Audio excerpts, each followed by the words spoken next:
Sainte Geneviève, patronne de Paris, prie pour notre cité, prends-nous ta bienveillante protection et donne-nous de toujours plus désirer le ciel.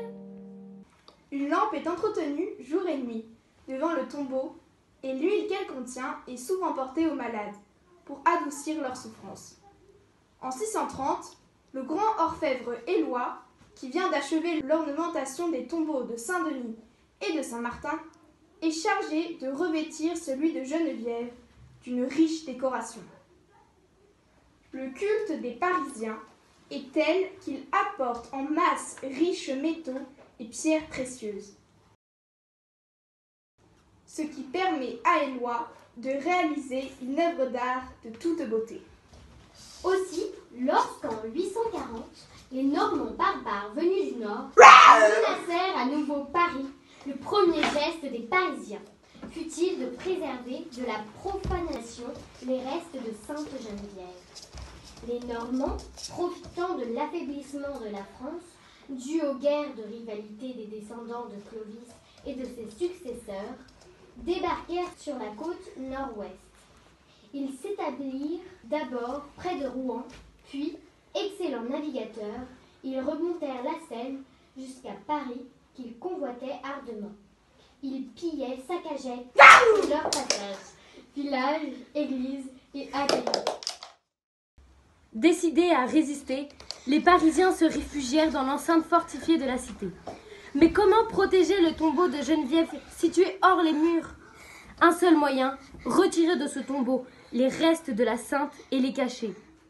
C'est ce que firent les chanoines de la basilique qui, après les avoir déposés dans un coffret, transportèrent clandestinement le précieux trésor à Athis d'abord, puis, plus loin encore, à Draveil. Paris eut beaucoup à souffrir des Normands. Cependant, ces trois grandes basiliques, Saint-Denis, Saint-Germain et Sainte-Geneviève, furent épargnées.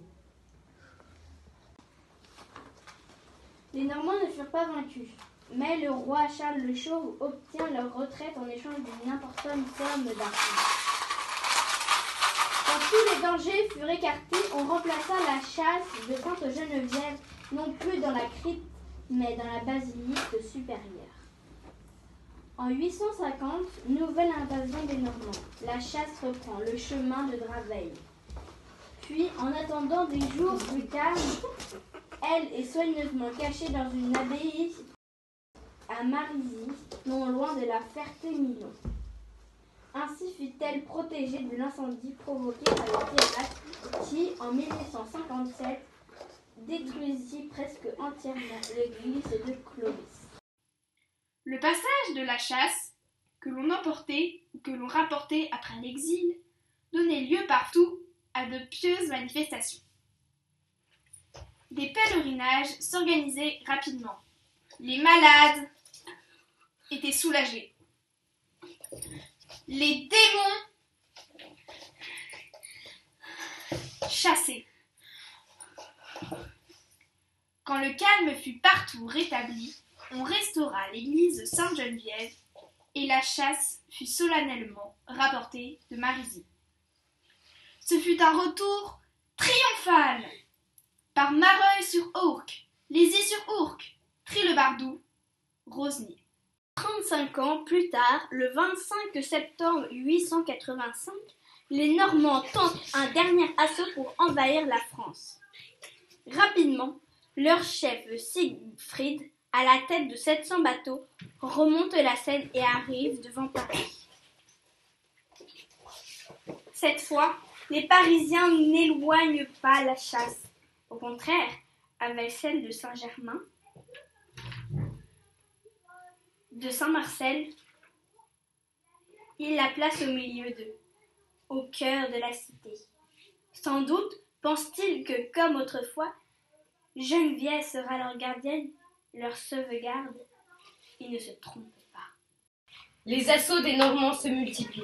Ils sont repoussés jusqu'à 7 fois. Alors, l'ennemi renonce à l'attaque. Il espère vaincre les assiégés par le blocus, par la famine. Bientôt, la peste fait son apparition.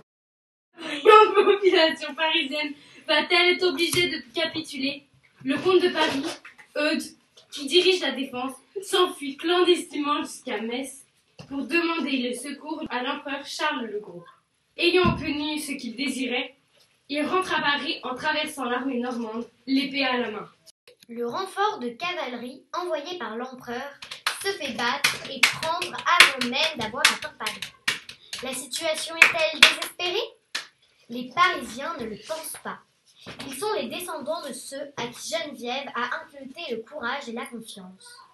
Au mois d'août 1886, les Normands commencent à perdre confiance. Tentent un nouvel assaut et trouvent une résistance qu'ils n'avaient pas prévue. C'est que la chasse de Sainte-Geneviève se trouve à la pointe est de l'île, là où existe le danger. S'ils tentent d'attaquer en un autre point, on y transporte la chasse et ils sont repoussés. Enfin, au mois d'octobre, l'empereur arrive avec toute une armée pour délivrer Paris. Non par les armes, mais en versant aux Normands 700 livres d'argent et en leur donnant le libre passage sur la Seine pour aller piller la Bourgogne. Fier, le peuple de Paris refuse cet arrangement honteux. Il ne veut pas que son fleuve soit utilisé à ses fins dans la traversée de la ville. Et les Normands devront traîner leurs barques à terre pour contourner la ville et rejoindre la Seine en amont de la cité. Allez.